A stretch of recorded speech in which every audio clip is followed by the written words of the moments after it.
예수님은 죽기까지 자기의 생명을 아끼지 아니하셨습니다. 자기 생명을 아끼지 아니하시는 것은 하나님의 명령에 대한 순종이기도 하지만 우리를 향한 사랑이기도 했습니다.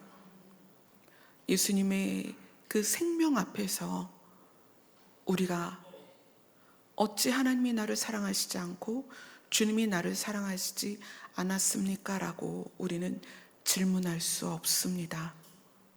그 생명의 은혜로 우리가 새 생명을 받았습니다. 이제는 신이신 하나님을 아버지라 부르게 되었습니다. 우리의 삶이 이 땅에서 유지되는 기간 동안에 하늘에 계신 나의 아버지의 이름을 부르며 아버지와 동행하는 삶이 되게 하여 주시옵소서. 예수님 이름으로 기도드리옵나이다. 아멘. 아멘. 오늘 말씀은 말라기 3장 7절 한 말씀을 보도록 하겠습니다. 말라기 3장 7절입니다. 함께 읽겠습니다. 시작.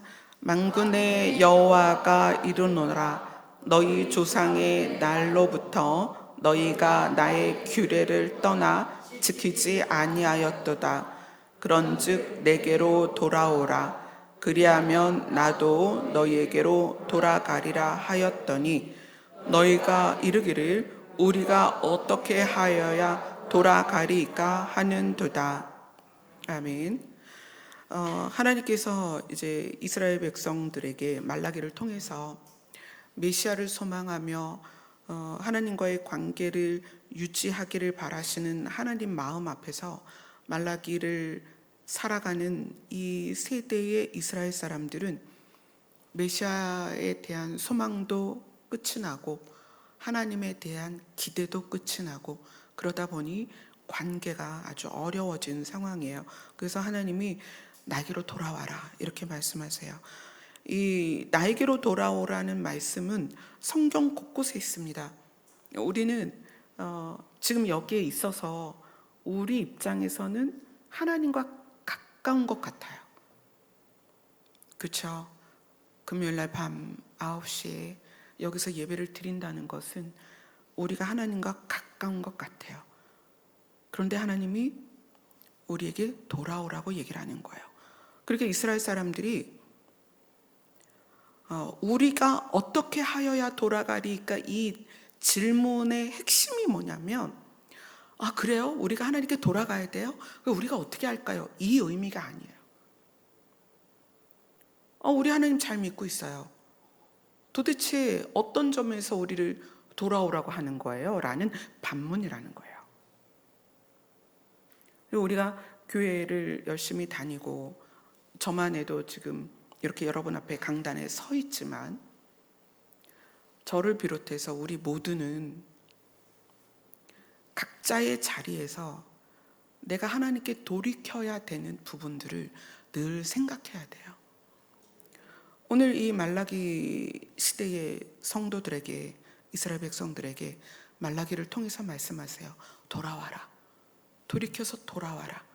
이 말라기에서 100년 전에는 스가랴 시대예요. 이 스가랴 때도 1장에 보면 돌아와라 이렇게 얘기하세요. 100년 전에도 하나님은 이스라엘 백성을 돌아와라 이렇게 얘기했는데 100년 후에 말라기 때에 말라기의 입술을 통해서 돌아와라 그렇게 얘기해요. 그러니까 우리가요? 어떻게 해요? 우리는 하나님 잘 믿고 있어요. 이렇게 얘기를 하고 있는 거예요. 자, 그래? 그렇다면 한번 따져보자. 너희가 어떤 점에서 돌아와야 하는지를 내가 알려줄게 하고 하나님께서 대답하신 것이 8절, 9절 두 절을 같이 읽겠습니다. 시작. 사람이 어찌 하나님께 것을 그러나 너희는 나의 것을 도둑질하고도 우리가 어떻게 줄 것을 도둑질 홍업물이라 너희 곧 온 나라가 나의 것을 도둑질하였으므로 너희가 저주를 받았느니라. 사실 이게 지금 말라기가 구약 성경 마지막이잖아요. 그러니까 성경 구약 성경 마지막에 지금 마지막 부분에서 하나님께서 11조와 봉헌물에 대해서 이야기를 해요. 그러니까 우리는 이게 편하지 않아요. 마음이 되게 불편해요. 왜냐하면 신앙생활하면서 헌금에 의한 시험을 안 들어본 사람이 없을 거예요. 다 헌금에 의해서 시험이 들었었고 또 그렇게 요구하는 교회와 목회자들을 여러분들이 너무 많이 받고 헌금을 해야 된다, 봉헌을 해야 된다라는 걸 요구를 들어왔고, 그래서 어떤 분은 그래요. 교회를 왜 다니시다가 안 나가게 됐냐고 여쭤보면 너무 헌금을 하라고 하니까 그게 난 너무 기분이 나쁘다. 나같이 돈 없는 사람은 교회를 못 다니겠다. 그래서 실제로 교회를 안 나가게 되는 분들이 많다는 거예요. 그래서 우리가 이제 말라기 3장 이 구약 성경의 마무리에서 어떻게 보면 구약 성경의 마무리라면 하나님께서 정말 중요한 말씀을 하실 텐데 왜 하필 11조와 봉헌물에 대해서 이야기할까? 그리고 이렇게 이야기했어요. 하나님의 것을 도둑질했다.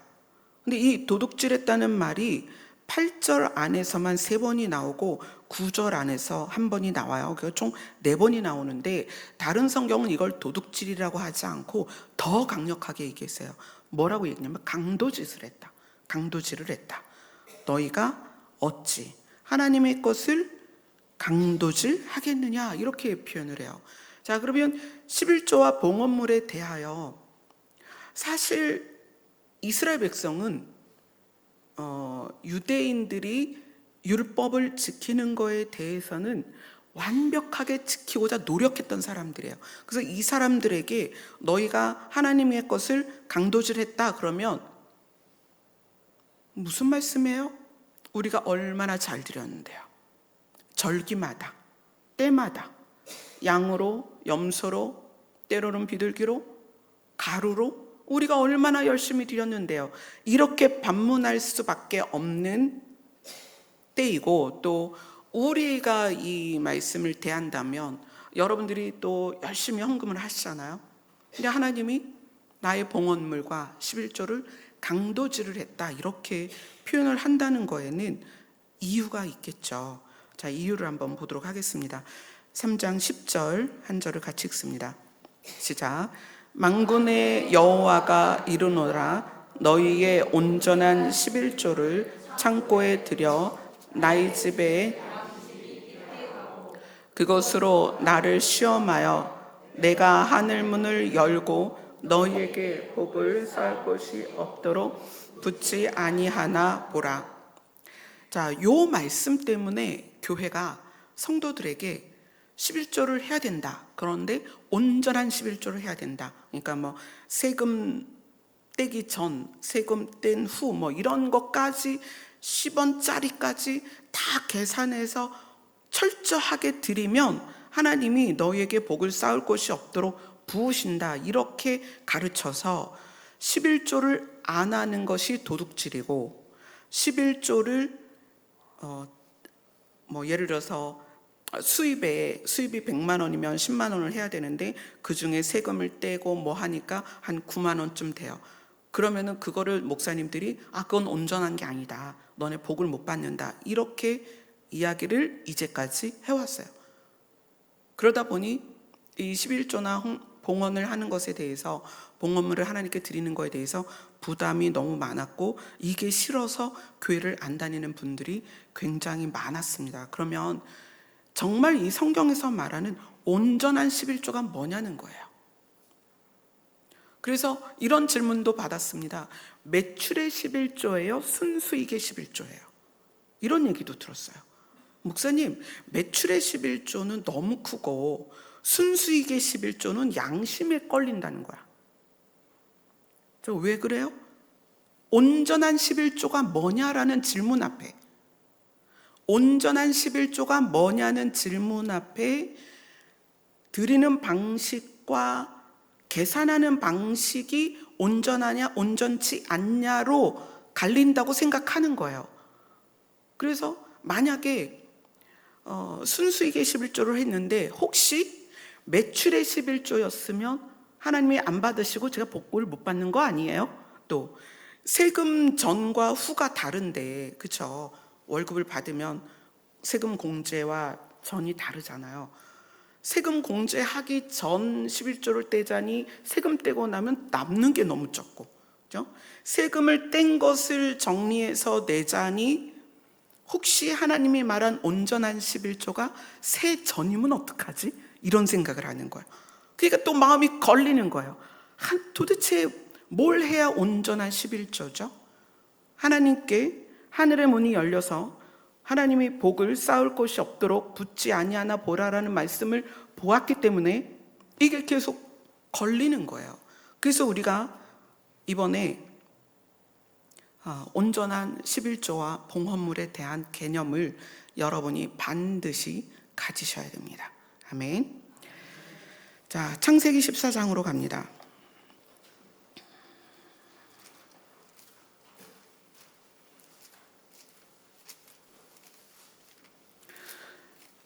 자, 창세기 14장은 율법이 있기 전인가요? 후인가요? 율법이 있기 전입니다. 율법은 언제? 이때로부터 2000년 훨씬 지나서 모세 때 율법이 있었다는 거예요. 그래서 여러분 성경을 창세기부터 해서 율법이 생기던 시점까지 이 내용을 가만히 보면 율법을 주신 이유와 율법이 없었을 때 인간과 하나님과의 관계를 볼 수가 있어요. 그래서 성경을 하나님이 여신 창세기와 율법이 나타났을 때와 예수 그리스도가 나타나셨을 때로 이렇게 성경을 좀 구분해서 볼 필요가 있어요. 자, 근데 이 창세기 14장이 쓰여질 때에는, 그러니까 물론 이제 이 창세기는 모세가 썼죠. 그러나 이 창세기, 아브라함이 이제 성경에 등장하는 이때는 율법이 있기 전이라는 거예요. 율법이 적용되기 전에 창세기 14장에서 17절, 18절 두 절을 읽겠습니다. 시작. 아브라함이 그돌라오멜과 그와 함께한 왕들을 쳐 부수고 돌아올 때에 소돔 왕이 골짜기 곧 왕의 골짜기로 나와 그를 영접하였고 살렘 왕 멜기세덱이 떡과 포도주를 가지고 나왔으니 그는 지극히 높으신 하나님의 제사장이었더라. 네. 아브라함이 그 이름이 바뀌기 전 아브람이었습니다. 아브람이 소돔과 고모라에 있던 자기 조카 롯이 한번 설명을 해드렸을 거예요. 메소포타미아 4개국 연합국과 5개국이 싸우는데 소돔과 고모라에 있던 롯이 잡혀갔잖아요. 그래서 아브라함이 자기 조카를 살려내기 위해서 이제 318명의 병사들을 데리고 가서 조카를 찾아오고 전쟁에서 이기고 그다음에 이제 빼앗겼던 재물들과 빼앗겼던 모든 재산과 부녀자들과 다 찾아왔습니다. 찾아와서 이제 승리해서 올 때 소돔 왕이 이제 감사를 표하러 온 거죠. 아브라함에게 자기들 대신해서 나가서 싸워서 이겨줬으니까.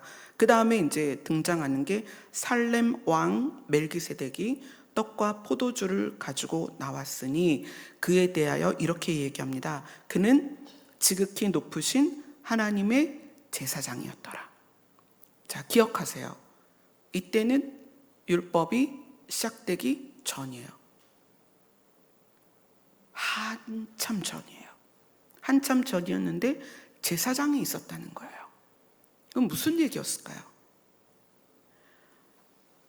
아브라함이 아브라함으로 이름이 바뀌기도 전 이때에 하나님은 율법이 있기도 전, 하나님은 이스라엘이 세워지기도 전, 하나님은 모든 인류와 이미 관계를 형성하고 있었다는 거예요.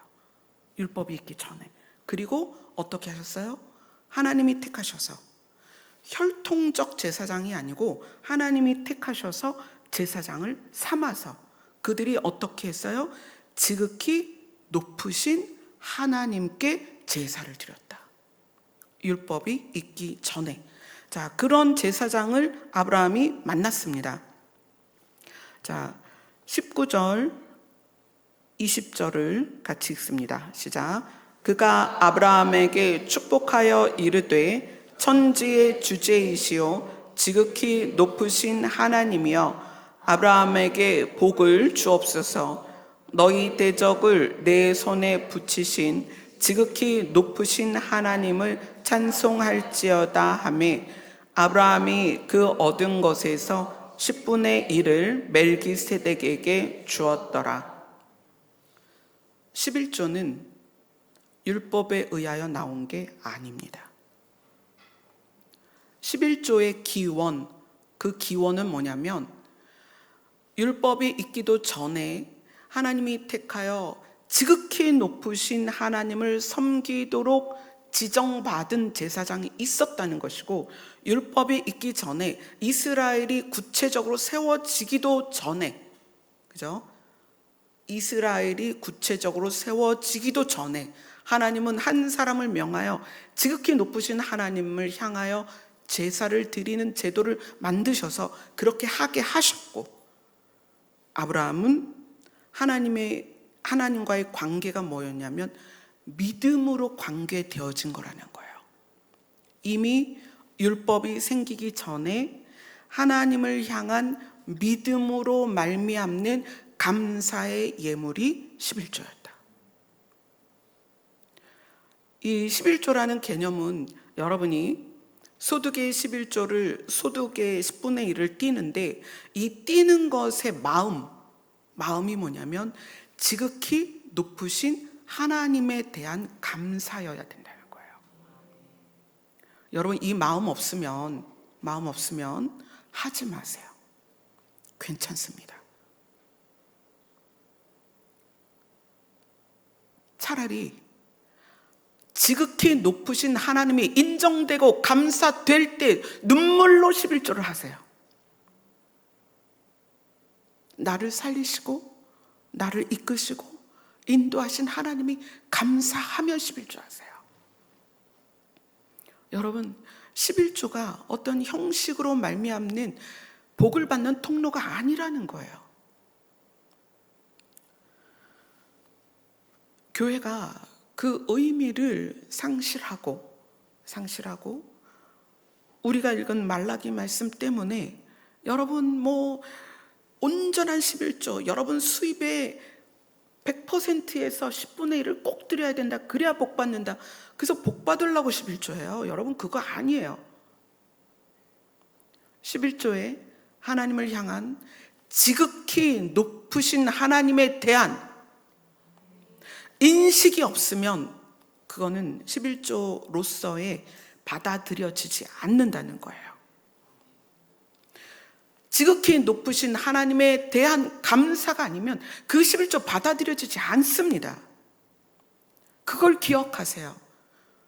교회는 그래서 11조를 하라고 가르치는 것보다 하나님이 누구신지를 가르쳐야 돼요. 그러면 그거 모르기 전에 못했는데 모르기 전에 못한 건 제가 도둑질한 겁니까? 아니에요. 하나님 그렇게 가난하지 않습니다. 하나님이 원하시는 것은 여러분이 이 땅에 두 발을 디디고 사는 것에 대하여,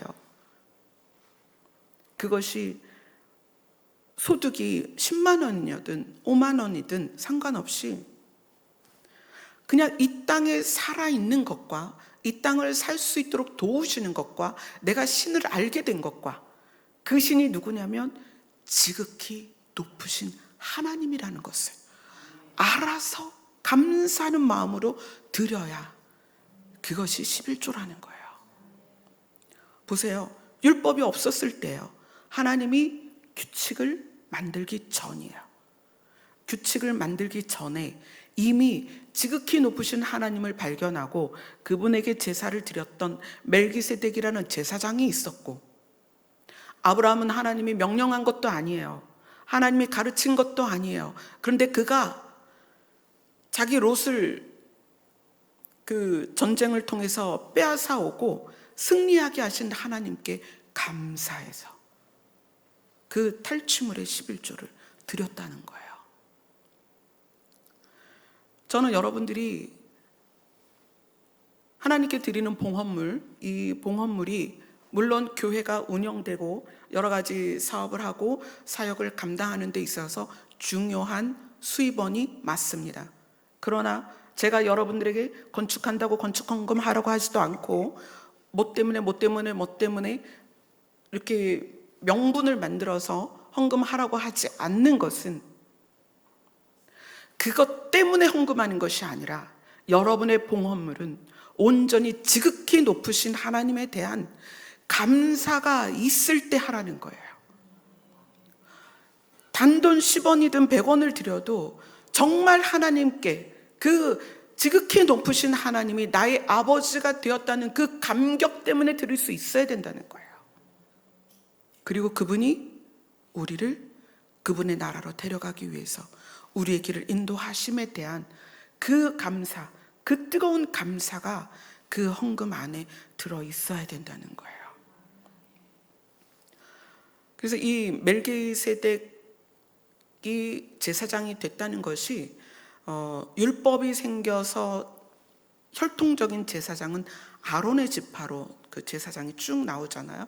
그래서 아론의 레위 지파 안에서 아론을 비롯해서 쭉 제사장이 나오는데 예수님을 제사장이라고, 특히 대제사장이라고 이야기를 합니다. 근데 예수님은 어떤 지파예요? 예수님은 유다 지파거든요. 그러니까 사람들이 그때 시대에 아니 예수님은 유다 지파인데 무슨 제사장이냐, 제사장은 레위 지파다 이렇게 얘기를 해요. 근데 그것에 대해서 미리 예언이 되어 있습니다. 시편 110편입니다.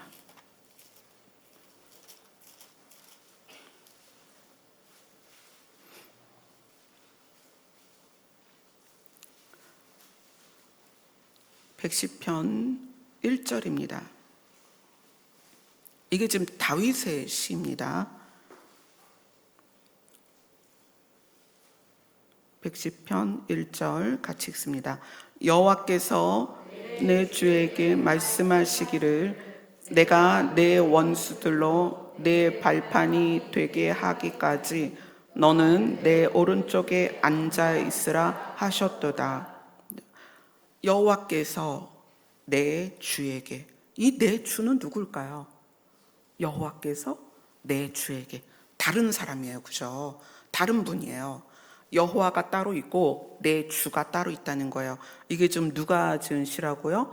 다윗이 여호와께서 여호와 옆에 계신 내 주 예수님에게 말씀하시기를 내가 너의 원수들로 너의 발판이 되게 하기까지 너는 내 오른쪽에 앉아 있으라.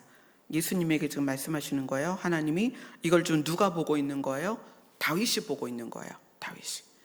자, 그런데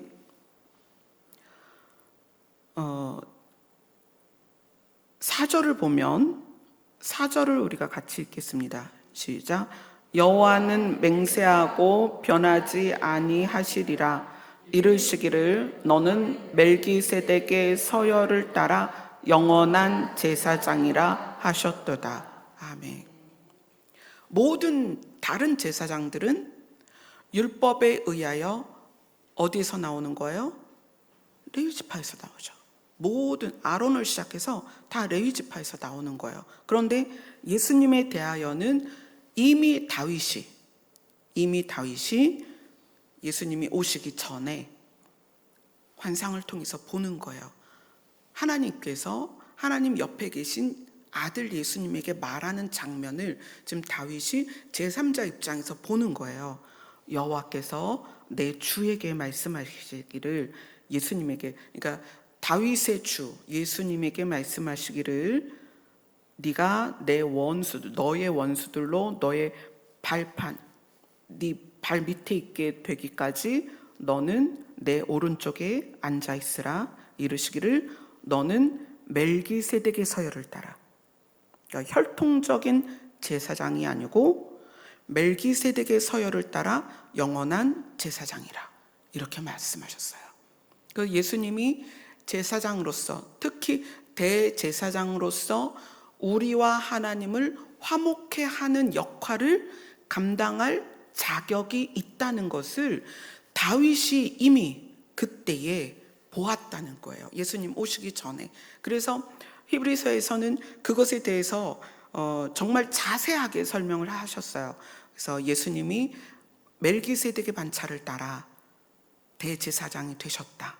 그래서 뭐 이거는 이제 우리가 대제사장이나 제사장이 중요한 건 아닌데, 지금 멜기세덱이라는 제사장에 대해서 보다가 보니 예수님이 멜기세덱의 제사장의 직분을 따라 이어서 대제사장이 되셨다는 것까지 우리가 나눈 거예요. 아브라함이 멜기세덱에게, 그 멜기세덱 제사장에게 11조를 드렸다는 것은 율법이 아닌, 법으로 정한 것이 아닌 지극히 높으신 하나님을 향한 감사였다. 아멘. 그래서 우리가 가지고 있는 봉헌에 대한 또는 11조에 대한 개념이 반드시, 이건 반드시예요. 반드시 감사로 드려져야 된다. 그래서 우리가 예수님 앞에서 예수님 이름으로 되어지는 모든 우리의 사역이나 봉사나 모든 것은 지극히 높으신 하나님을 향한 감사로 하셔야 됩니다. 그래서 제가 웬만하면 모든 걸 자원하게 합니다.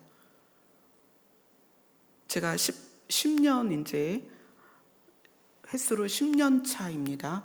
10년 차 동안에 장로, 권사, 안수집사 뭐 이런 직분들을 세우지 않고 있습니다. 직분에 의하여 사역을 감당하는 것은, 그것은 하나님이 보실 때 받아들여질 수도 있고 안 받아들여질 수도 있어요. 왜냐하면 그 안에 감사가 없으며, 우리 자신이 5만 원, 10만 원 이런 종이 돈만이 아니라 나를 봉헌물로 하나님께 드리는 것이 봉사예요. 나를 봉헌물로 드리는 게 사역이에요. 근데 그 안에 지극히 높으신 하나님에 대한 인식과 그분을 향한 감사가 없으면 그 사역은 하지 말아야 돼요. 정말 하지 말아야 돼요. 제가 사역에 대한 제 자세가 어떤 거냐면, 사실 제가 원해서 하는 사역은 아니에요. 하나님께서 명령하셔서 하신 사역이에요. 그러나 하나님의 명령을 받아서 하는 사역이지만 제 사역 안에 깊이 스며져 있는 것은 지극히 높으신 하나님에 대한 경외와 그분을 여러분들한테 선포하는 거예요. 그런데 일반적으로 사역을 원하잖아요. 내가 원해서 찬양단도 하고, 내가 원해서 반주도 하고, 내가 원해서 사역도 하고 원하는 경우에 종결 짓는 게 되게 어려워요. 왜냐하면 원함이 계속 가니까. 근데 저는 좀 달라요. 저는 하나님 앞에 해라라는 명령을 받았기 때문에 제가 어떤 걸 각오하고 있냐면, 너 그만해라 할 거라는 것을 알고 있어요. 그만해라 할 때 저는 그만합니다. 왜냐하면 이거는 제가 하고 싶다고 할 수 있는 자리가 아니기 때문이에요. 그래서 저는 아이들에게 미리 얘기를 해놨어요. 하나님께서 그만해라 그러면 엄마는 너희 손 잡고 그냥 이렇게 빠져나갈 거야. 그래도 엄마가 그래도 아직은 건강하니까 설거지도 할 수 있고 캐셔도 할 수 있고 몸으로 하는 거는 이제 경력이 단절돼서 예전 직업을 가질 수는 없지만 몸으로 할 수 있는 건 얼마든지 할 수 있어. 그래서 아이들도 그걸 알고 있어요. 하나님께서 저에게 그만하라 하면 제가 이 자리에서 나가야 된다는 걸 아이들도 알고 있어요. 그러나 사역을 하는 동안에는 제가 여러분에게 알려드리고자 하는 것은 지극히 높으신 하나님입니다. 그분의 영광과 그분의 우리를 향한 뜻과 그분의 우리를 향한 계획과 그분의 우리를 향한 신실함과 그분의 우리를 향한 성실이 그분의 뜻을 이룰 것이라는 걸 알아요. 저는 그게 너무 감사하고 저는 그것을 여러분들과 나누는 거예요, 이 자리에서. 온전한 11조의 조건 첫째는 반드시 지극히 높으신 하나님에 대한 인식과 경외와 감사가 있어야 됩니다. 아멘. 자, 그 다음에 온전한 11조에 대한 걸 볼게요. 신명기로 갑니다. 신명기 12장입니다.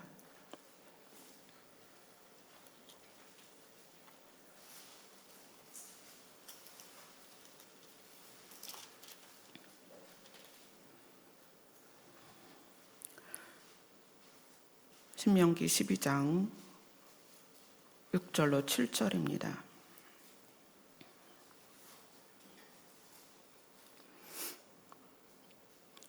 같이 읽겠습니다. 시작. 너희의 번제와 너희의 제물과 너희의 11조와 너희 손의 거제와 너희의 서원제와 낙헌 예물과 너희 소와 양의 처음 난 것들을 너희는 그리로 가져다가 드리고 거기 곧 너희 하나님 여호와 앞에서 먹고 너희 하나님 여호와께서 너희 손으로 수고한 일에 복 주심으로 말미암아 너희와 너희의 가족이 즐거워할지라. 아멘. 여러분, 지금은 이제 이때랑 다르게 어떤 재단에 이렇게 드리는 게 아니라 교회에 와서 헌금으로 이거를 드리죠. 근데 하나님께서 뭐라고 말씀하시냐면 너희의 하나님 여호와께서 너희의 손으로 수고한 일에 복 주심으로 말미암아 너희와 너희의 가족이 즐거워할지니라. 이게 뭘까요?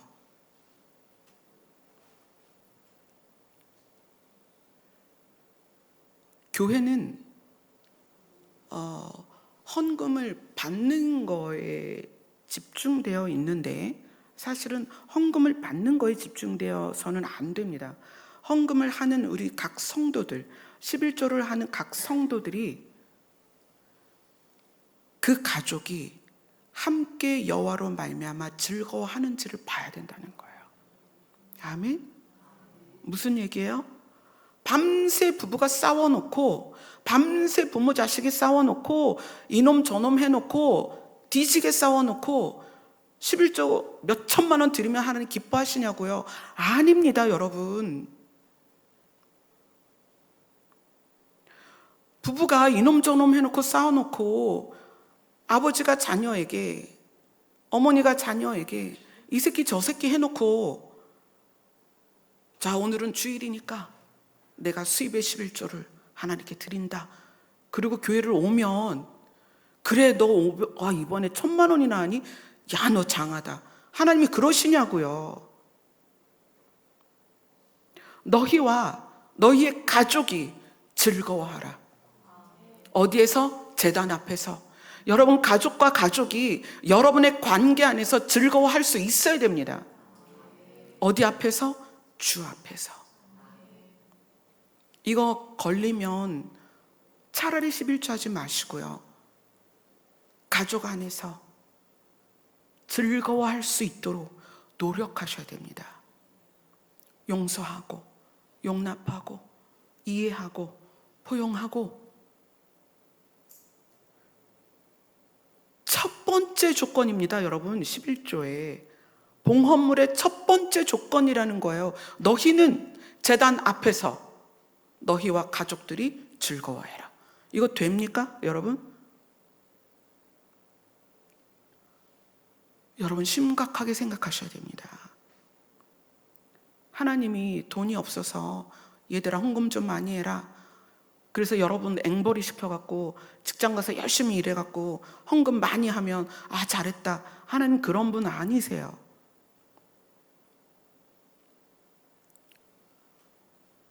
가족이 서로 주 앞에서 마음이 즐거울 수 없다면 그 관계가 회복되도록 돌이키셔야 됩니다. 정말 깊이 고민하셔야 돼요. 내가 아내와 관계가 안 좋다? 내가 남편과 관계가 안 좋다? 내가 자녀와 관계가 안 좋다? 내가 부모와 관계가 안 좋다? 여러분 이거 가벼운 일이 아니라고요. 하나님 앞에, 제단 앞에 제물을 드리는데 첫 번째 조건이 가족과 화평하라는 거예요. 여러분 두렵지 않으세요? 왜냐하면 그렇지 않으면 이것이 온전한 11조가 아니기 때문이에요, 여러분. 하나님은 그걸 보신다는 거예요. 너희가 내 앞에 어떤 걸 드리더라도 너희가 가족 안에 즐거워함이 없으면 아무것도 아니다. 심각하게 보셔야 됩니다. 부모가 자녀에게 용서를 구할 일이 있으면 용서를 구하세요. 자녀가 부모에게 용서를 구할 일이 있으면 용서를 구하세요. 남편과 아내가 용서를 구할 일이 있으면 용서를 구하세요. 그리고 서로 용납하세요. 그리고 주님 앞에서 즐거워하세요.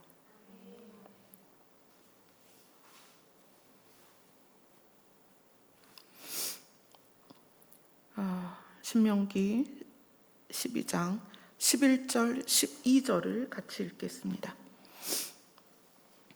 시작. 너희는 너희의 하나님 여호와께서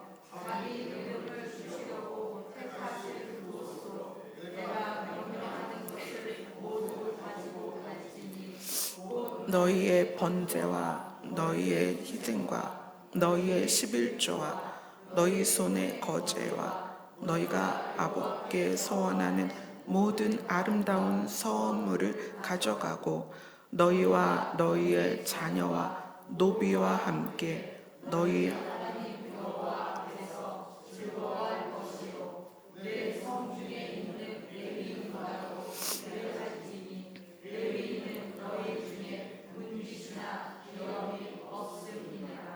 아멘. 자, 이제 개념이 조금 더 확장됐습니다. 처음에는 너희와 너희의 가족이었어요.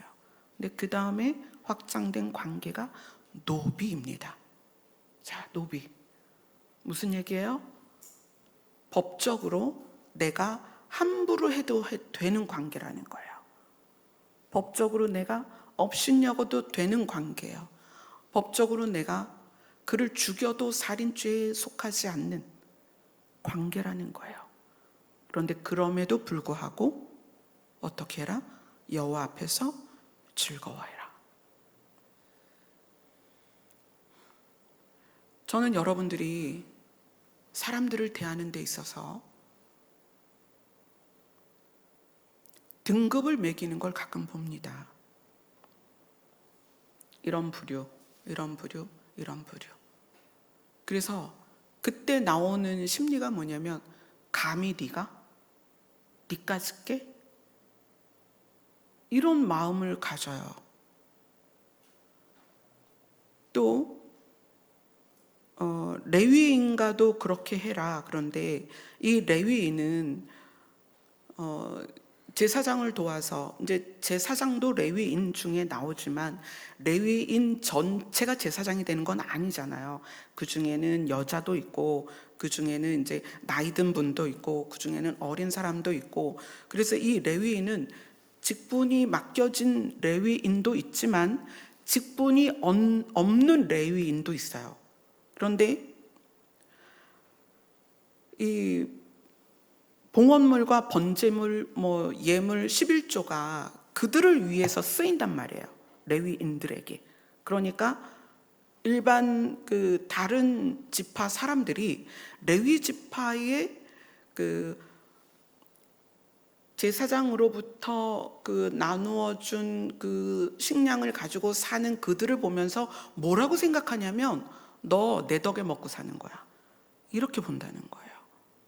여러분 실제로 그런 일이 있습니다. 교회에 가면은 이제 목회자 가정이나 목회자 자녀들이나 아니면 사역자들이 있죠. 교회가 크면 사역자들이 많죠. 근데 실제로 제가 들은 얘기예요. 어느 수석 장로님 자녀가 목회자 자녀에게 그렇게 얘기하는 거예요. 너 우리 아빠 백 아니면 너 니네 집 못 먹고 살아. 우리 아빠가 수석 장로인데 장로회에서 너네 아빠 월급 결정하거든. 이건 굉장히 단적인 예지만 우리 안에 피치 못하여서 도움을 받아야 되는 또는 공급을 받아야 되는 사람들에 대한 마음 자세가 굉장히 바르지 못하다는 거예요. 내 덕에 또는 누구 덕에. 여러분 그렇게 생각하지 마세요. 여러분 덕에 먹고 사는 사람 하나도 없습니다. 다 누구 덕분이에요? 하나님의 은혜입니다. 저 자신도 하나님의 은혜로 삽니다. 여기 있는 모두가 한 사람도 남김없이 하나님의 은혜로 먹고 사는 거예요. 그걸 인식하라는 거예요. 헌금을 내려면, 11조를 하려면, 봉헌물을 드리려면, 교회에서 봉사를 하려면 높은 마음을 갖지 말라는 거예요. 법적으로 사람의 소유가 되어 있는 노비조차도 일은 할 수 없고 성전에서 나오는 것으로 먹고 살아야 되는 수많은 레위인을 향하여 다른 지파들이 어떻게 받겠어요? 내 덕에. 내가 이번에 11조를 얼마나 했거든. 내가 이번에 소를 끌어다 줬더니 쟤네가 그거 삶아서 먹고 있더라. 이것이 우리 안에 굉장히 깊은 곳에 있는 악함이라는 거예요. 여러분의 눈을 치켜뜨고 내려뜨고 하지 마세요. 우린 누구도 그럴 자격이 없습니다. 여호와의 제단 앞에서 노비에게도 레위인에게도 그러지 말라는 거예요. 아멘. 명심하셔야 됩니다.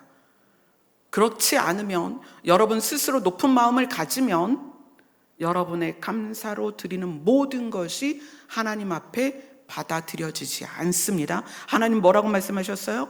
온전한 11조를 원한다. 이렇게 말씀하시는 거예요. 자, 그 다음에 17절,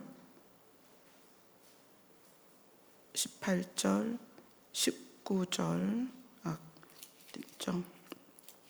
이거는 이제 사실 비슷한 내용이에요. 19절만 한번 읽어볼까요? 시작. 너는 삼가 내 땅에 거주하는 동안에 레위인을 저버리지 말지니라. 왜 레위인을 저버리지 말라고 하냐면 그 레위인은 분깃이 없어요. 분깃이 없다는 건 땅이 없다는 거야. 땅이 없으니까 농사를 못 져. 농사도 못 짓고 가축도 키울 수가 없어요. 그냥 먹고 놀아야 돼. 근데 그냥 먹고 노는 건 아니죠. 성막을 위해서, 그죠? 성소를 위해서 또 그 제사장이 요구하는 일들을 돕기는 하지만 잉여 그 일손들이 있다는 거예요. 근데 그들에 대해서 절대로 저버리지 마라. 언제도 네 땅에 거주하는 동안이니까 이건 무슨 얘기냐면 소출이 많을 때도 있지만 흉년이 올 때도 있잖아요. 흉년이 왔으니 11조가 적을 거 아니에요. 11조가 적으니 제사장 입장에서 레위인들에게 다 나누어 줘야 되는데 그게 적을 수가 있다는 거예요. 근데 그럴 때에도 너희들은 진짜 농사도 안 돼서 소출도 적은데 꼭 저것들까지 먹여야 돼? 이럴 수 있다는 거예요. 우리들의 마음이. 그런 완악한 마음을 갖지 말라는 거예요.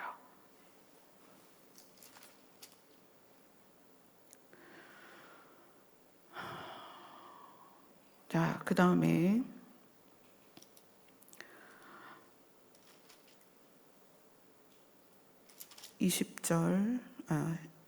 21절을 같이 읽겠습니다. 21절 시작. 만일 내 하나님 여호와께서 자기 이름을 두시려고 택하신 곳이 내게서 멀거든 내가 내게 명령한 대로 너는 여호와께서 주신 소와 양을 잡아 각 각성에서 내가 마음에 원하는 모든 것을 먹되. 자, 이 부분은 11조하고는 상관이 없어서 빼고 가도록 할게요.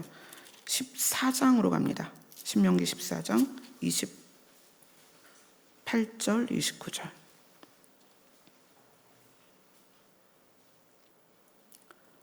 신명기 14장 28절 29절 시작. 매 3년 끝에 그의 소산의 10분의 1을 다 내어 내 성읍에 저축하여 너희 중에 분깃이나 기업이 없는 레위인과 내 성중에 거류하는 객과 및 고아와 과부들이 와서 먹고 배부르게 하라. 그리하면 내 하나님 여호와께서 내 손으로 하는 범사에 내게 복을 주시리라. 매 3년 마지막에 그의 소산의 10분의 1, 그러니까 농사 지으니까 가을에 10분의 1을 드릴 수 있을 거 아니에요, 그죠? 그 매해 3년 끝에 소산의 10분의 1을 저축해서 그 다음에 그 저축한 걸 가지고 기업이 없는 레위인과 거류하는 객과 고아와 과부들이 와서 먹고 배부르게 하라. 여러분이 드리는 봉헌물에 대한, 헌금에 대한 개념은 내가 하나님께 복을 받으려고 하는 게 아니에요. 분명히 아셔야 돼요. 하나님께 복을 받으려고 하는 게 아니고 그것이 누군가를 살리고 배부르게 쓰여지기 때문에 그것에 의한 은혜를 받는 거예요, 우리가. 성중에 거류하는 객과 고아와 과부들이 와서 먹고 배부르게 하라. 그리하면 하나님 여호와께서 내 손으로 하는 범사에 내게 복을 주시리라. 이것이 이제 오늘 말라기와 연결이 돼서 온전한 11조를 하면 하나님이 하늘의 창을 열고 늦은 비와 이른 비를 내려서 너희들에게 복이 쌓을 것이 없도록 붙지 않나 봐라. 나를 좀 시험해 봐라. 이렇게 얘기하라는 거예요. 근데 교회는 어떻게 말하냐면 그것을 거꾸로 11조를 하면 복 받는다 이렇게 얘기를 하는데 그게 아니라 11조를 하면 복 받는 게 아니라 우리가 나로 시작되는 관계, 그죠? 나로 시작하는 가족, 친지, 형제, 이웃, 공동체, 그 다음에 이제 성경에서 말하는 노비 또는 과부, 고아 쭉 해서 그들에 대하여 내가 어떤 마음을 갖고 있냐가 행동으로 나올 때 하나님께서 복을 주신다는 거예요. 근데 그것을 말라기에서는 헌금으로 한번 해봐라. 너희가 11조로 한번 해봐라. 너희가 정말 그런 마음으로 하나님 앞에 헌금을 하고 정말 그런 마음으로 하나님 앞에 봉사를 하면 하나님께서 하늘의 창을 열어서 너희들에게 부어줄 것이다.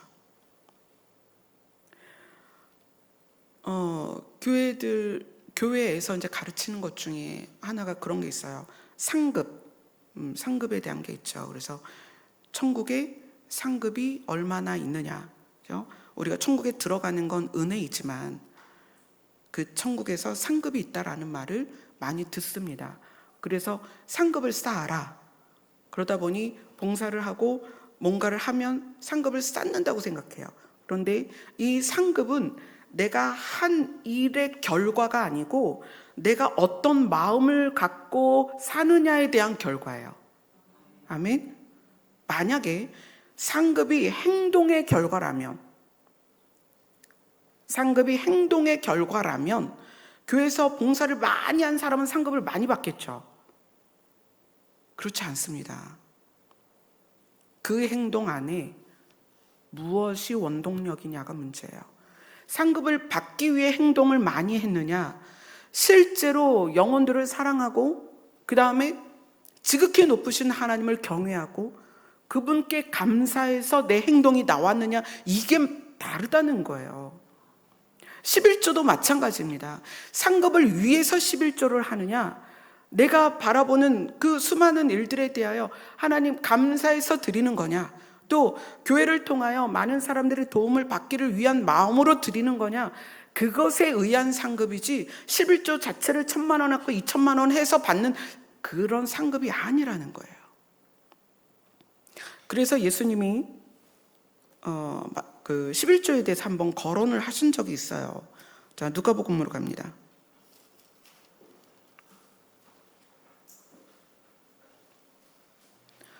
누가복음 11장 42절. 예수님께서 한마디로 결론을 내려주셨습니다.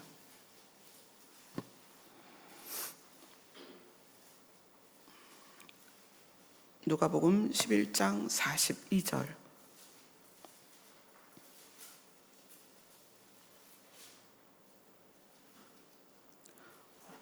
같이 읽습니다. 시작. 화 있을진저 너희 바리새인이여, 너희가 박하와 온향과 모든 채소의 11조는 들이되 공의와 하나님께 대한 사랑은 버리는도다. 그러나 이것도 행하고 저것도 버리지 말아야 할지니라.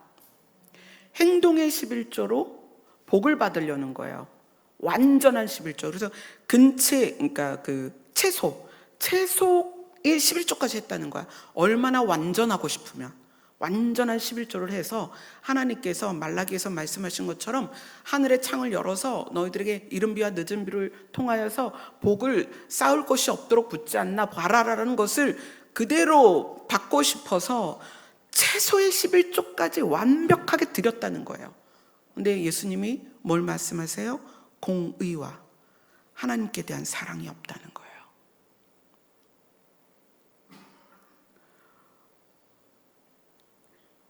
이 공의와 하나님에 대한 사랑이 없는 것이 바로 그 다음 절에 마음의 태도가 나옵니다. 43절을 읽겠습니다. 시작. 화 있을진저 너희 바리새인이여, 너희가 회당의 높은 자리와 시장에서 문안 받는 것을 기뻐하는도다. 11조 얘기와 이들의 태도를 연결하셨습니다. 그렇게 채소의 11조까지 하지만 너희들의 마음이 교만하고 높은 자리에 있으면, 마음이 높은 자리에 있으면 사람들이 알아주길 바라고 사람들에게서 높임을 받기를 원하는 그 마음을 가지고 있으면 그것은 잘못된 11조라는 거예요. 그래서 44절 이렇게 말씀하십니다. 같이 읽습니다. 시작. 화 있을진저 너희여, 너희는 평토장한 무덤 같아서 그 위를 밟는 사람이 알지 못하는도다. 평토장한 무덤이 뭐냐면 평평한 무덤이어서 속이 무덤인 줄 모르는 거예요. 그냥 사람들은 길인 줄 아는 거야. 길인 줄 아는데 안에가 무덤인 거예요. 이거랑 비슷한 표현이 회칠한 무덤, 이런 표현도 있죠. 하얗게 회를 칠해서 사람들이 무덤인 줄 모르지만 겉에 하얘니까 너무 깨끗하다. 근데 속은 뭐예요? 시체가 부패한 무덤이라는 거예요. 그 속 안은. 우리가 행동으로 하나님을 기쁘시게 할 것 같지만 그렇지 않습니다. 행동으로 하나님을 기쁘시게 할 수 없습니다. 그런데 이 시절에는 율법이 있기 때문에 행동으로의 11조도 해야 돼요. 유대인들은 이건 반드시 해야 됩니다. 그러나 그 다음에 뭐가 있어야 돼요? 이 행동으로 하는 11조와 하나님에 대한 사랑과 공의가 뭐예요? 나만 살자는 게 아니라, 이때에는 왜냐하면 과부의 그 두렙돈 헌금한 과부의 이야기도 예수님이 하시잖아요. 그때에 과부와 고아들이 돌봄을 받지 못했던 때이고, 율법에서 11조에 강조된 복을 추구하는 바리새인들에게 그 전에 말씀하셨던 너희가 가족들과 즐거워해야 되고 노비와 즐거워해야 되고 또 레위인들과 즐거워해야 되고 과부와 고아와 객들을 돌봐야 된다는 그 마음이 없다는 거예요. 그래서 어쩌면 물론 우리가 예배를 드리는 형식과 헌금을 드리는 형식과 사역을 하고 봉사를 하는 형식도 필요하지만 그 내면에 뭐가 있느냐가 진짜라는 거예요. 하나님은 속지 않으십니다. 정말 속지 않으세요. 절대 속지 않으세요. 하나님을 우리가 눈 가리고 아웅한다고 그러잖아요. 하나님이 모르실 것처럼 뒤에서 누군가에 대하여 쑥덕거리거나 비난하거나 모욕하거나 그런 거 하지 마세요. 여러분의 드리는 예배와 여러분의 드리는 봉헌물과 여러분의 드리는 삶이 하나님께 받아들여지는 것은 그 안에 어떤 마음이냐가 하나님께서 다 보고 계시다는 거예요. 아멘. 아멘. 우리 찬양합시다.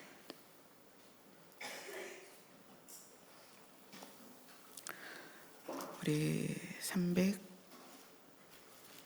346장입니다.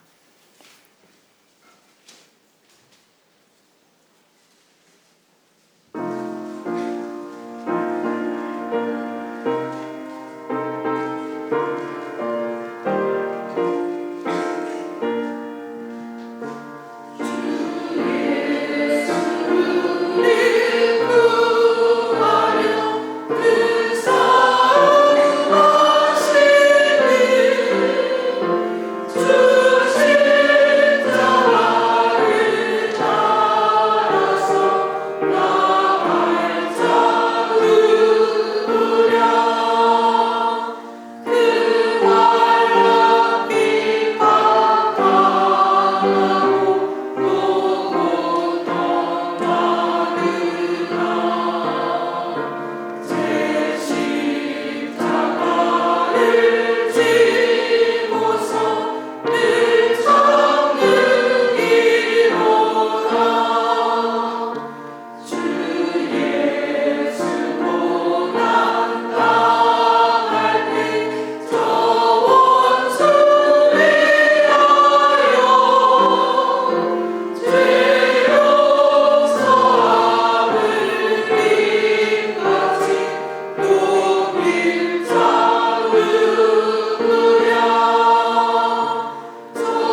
구하려 큰 싸움 하셨는데 우리는 그럼 이제 무슨 싸움을 해야 될까요?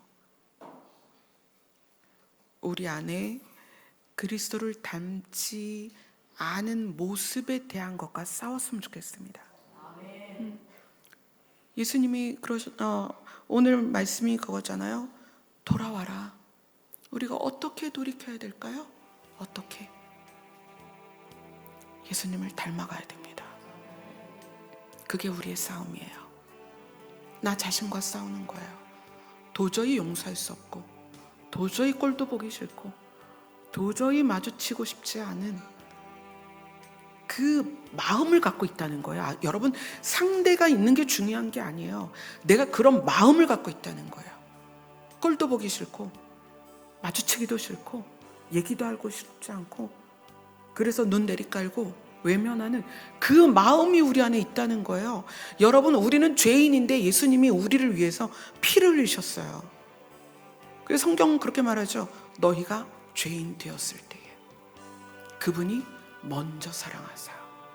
그래서 대상이 문제가 아니에요. 우리 안에 그런 마음이 있는 게 문제라는 거예요. 아멘. 오늘 12시까지 기도를 할 겁니다. 주님, 내 안의 마음과 내 안의 생각과 싸우기를 원합니다. 하나님 힘을 주셔서 승리하게 하셔서 주를 닮게 하여 주옵소서. 아멘. 다 같이 기도하겠습니다.